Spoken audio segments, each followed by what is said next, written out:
patnubay at gabay ng magulang ay kailangan sa mga batang manonood. GMA News and Public Affairs. Walang ginikilingan, walang pinoprotektahan, walang kasinungalingan, serbisyong totoo lang.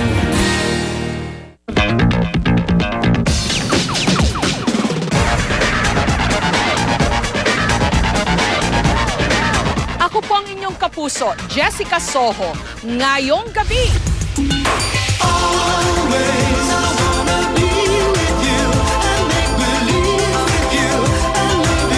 Sino na nga ba ang tinitilian ngayon ng mga girls na boy bands?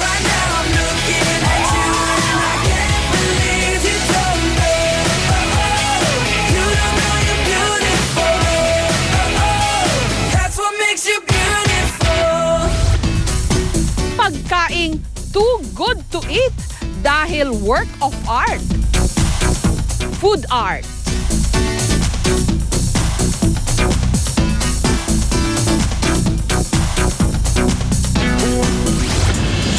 Mga batang ubod ng likot. Paano sisiguruhin ligtas?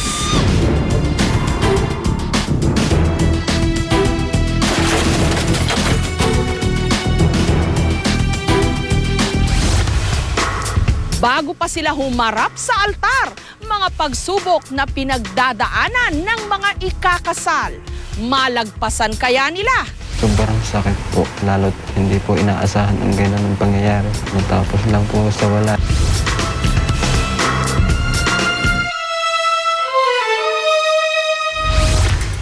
Isa pang milagro ng kalikasan kung paano ang mga hamak na uod nakakalikha ng telang kay ganda.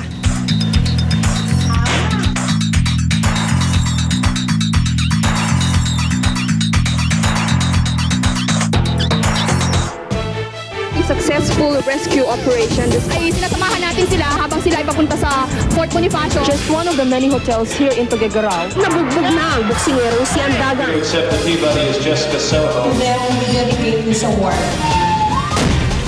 Silver Screen Award for Jessica Soho. Thank you, God, for this honor. Napakalayo ng lakbay ni Barack Obama.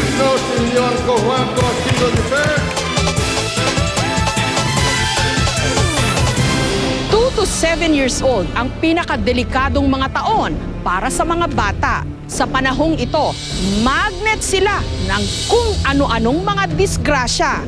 Paano nga ba sisiguruhing ligtas ang mga batang ubod ng likot?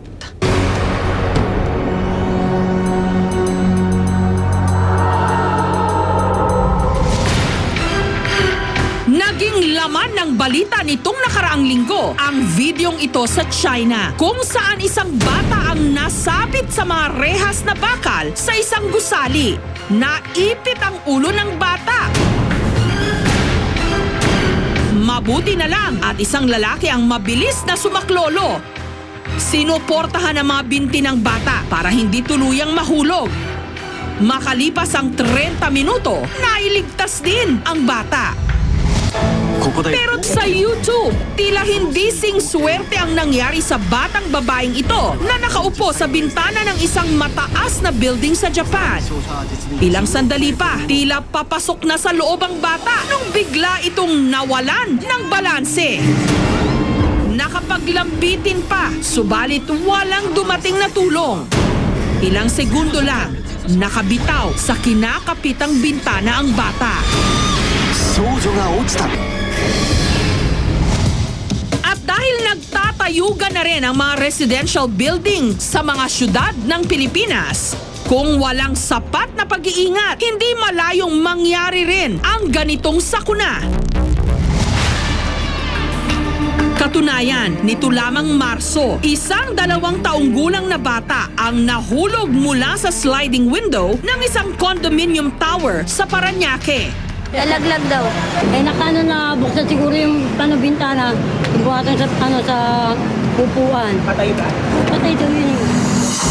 Dead on arrival sa ospital ang sinawing palad na paslit. Dahil sa mga balitang ito, sinisiguro raw ni Narlin na laging ligtas ang kanyang anak. Lalo pat nasa ika-11th floor sila ng isang condominium building. Kung maaari, hindi ko po siya iniiwanan. Tapos, kung sakaling iiwanan ko man po siya, sinisigurado ko po na may nakabantay po sa kanya, na may knowledge po sa safety ng anak ko.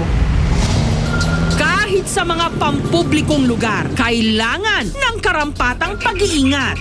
Matatanda ang naging balang lahat nitong Pebrero sa sinapit ng 7 taong gulang na si Felix sa escalator ng isang supermarket sa Quezon City.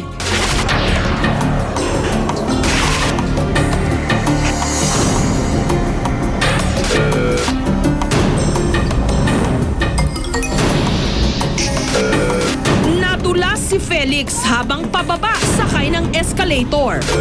Kaya naipit ang kanyang kaliwang kamay hanggang braso sa mismong baitang ng escalator. Swerteng araw at hindi naputol ang kanyang braso dahil agad na ihinto ang escalator. Pero nabali ang kanyang buto sa braso. Naputol ang mga ugat nito. Inabot daw ng 5 oras bago tuluyang naialis si Felix sa pagkakaipit. Makalipas ang 4 na buwan, kinamusta namin si Felix. Nadatnan namin sila ng kanyang ama na itinitherapy ang kanyang kaliwang braso. Nabaldado raw kasi ito. Dati medyo medyo masigla siya, ngayon medyo mahina kumain kaya ako nangangayat ng Bakit po kaya? Siguro po dahil sa yung mga war shock, may mga ganun po, yung shock sa bata. Kinailangan ding kumuha ng balat mula sa kanyang kaliwang hita para itapal sa nasirang balat sa kanyang braso. Nagsusuot din ng splinter si Felix sa pag-asang muli niyang maigagalaw ang lahat ng kanyang mga daliri. Sabi po ng doktor, yung splinting niya sa gabi lang ho isusuot para sa umaga po, normal na magamit niya yung kamay niya.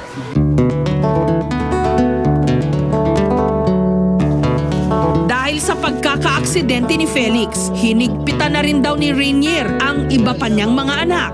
Oo, kasi baka ma-aksidente ulit. Kaya hindi ko gaano pinapalabas yung bata. Oo, kasi hindi pa po tapos yung gamutan niyan. Kung papabayaan ko, madidiskrasya na naman. Si Felix naman, halos hindi masabi ang kanyang nararamdaman. Yung po, parang naano po yung kamay ko. Para po po. Parang tinatanggal po yung balat. Pero halatang magpahanggang ngayon, may trauma pa rin siya sa nangyari. Depende sa injury ng bata, depende rin sa scenario, sa situation kung paano siya na-aksidente. Pero pag ang trauma is, for example, it would cause, for example, amputation, naputulan ng kamay, naputulan ng paa, or blindness. For sure, matagal sila makaka-recover sa ganong klaseng incident.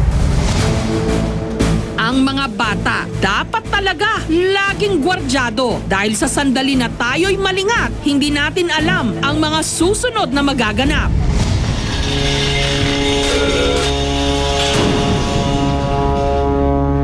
Kasagsagan daw noon ang pagkatay ng mga hayop sa isang slaughterhouse sa bayan ng Duero sa Bohol nung dalawin ni Kevin kasama ang kanyang inang si Jenny ang kanyang tatay RD. Dahil nalingat daw sina Jenny at RD, hindi nila napansin na napalayo sa kanila ang 3 taong gulang na si Kevin. Dahil sa trabaho, wawa na magbantas.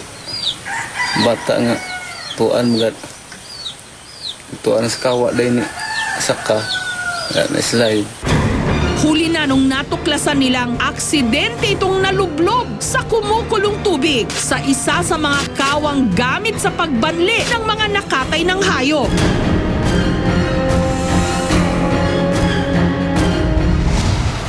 Agad namang naisugod sa ospital si Kevin. Nagtamo ito ng 2nd-degree burn sa katawan pero makalipas ang 1 buwan, binawian ito ng buhay.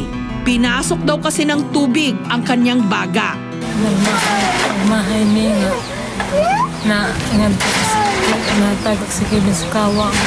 Aming pasagdam sa nagkita namin sa kasidya. Natagak siya, wahay na ka lang pagmahay. aksidente, traidor kung mangyari, hindi malalaman. Kahit sa mga inaakalang pinakaligtas na lugar, pwede pa rin itong maganap.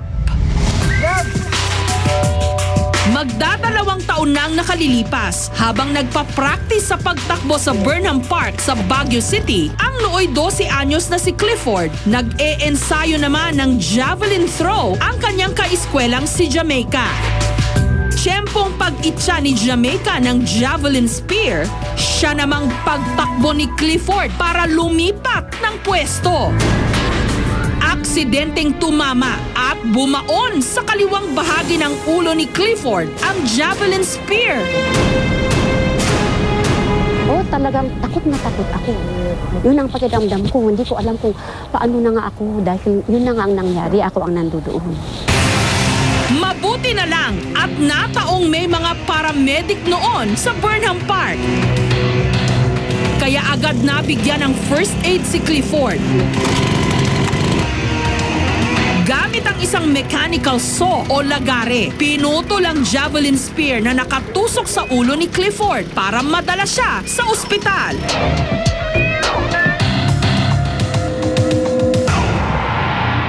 Nung nakita ko yung sitwasyon na mamamatay na yata tong anak ko, sabi kong ganun sa pakiramdam ko. Tapos nag-pray lang ako, tapos sabi ko sa anak ko, anak, sabi kong ganun, lakasan mo ang loob mo, tapos mag-pray ka, tulungan ka ni Jesus.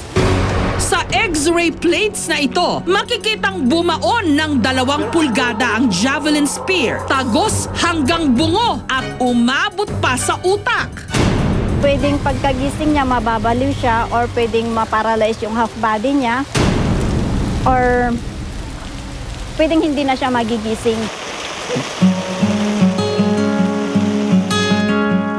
Pero lahat ng yon nalagpasan ni Clifford. Second year high school na siya ngayon. Hindi na raw siya tumatakbo kahit naghilom na ang sugat sa kanyang ulo.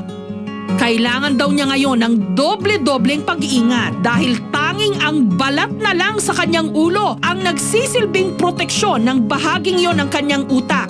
Nabasag na kasi ang parte ng kanyang bungo kung saan tumagos ang javelin spear. Maswerte dahil alam mo sa mga cases na ganyan, ang tama kasi sa kanya is parang doon lang sa gilid ng utak. Natapaan pa rin yung utak pero hindi siya tumagos. So, napakaswerte niya talaga. Maganda kung may mag-helmet siya, kung maglalaro siya ng hindi maiwasan. Siguro, binuhay pa ako dahil may dapat pa akong gampanan na gatungkulin. At saka baka binuhay pa ako dahil may mga kailangan pa akong gawin. Horror stories na aming ibinalita sa inyo naway magsilbing warning at paalala. Ang mga bata nangangailangan ng 100% o 100% atensyon.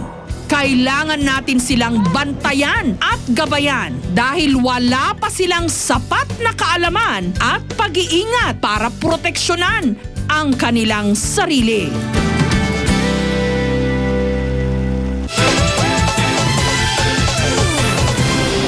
Susunod, pagkaing too good to eat dahil work of art. Food art.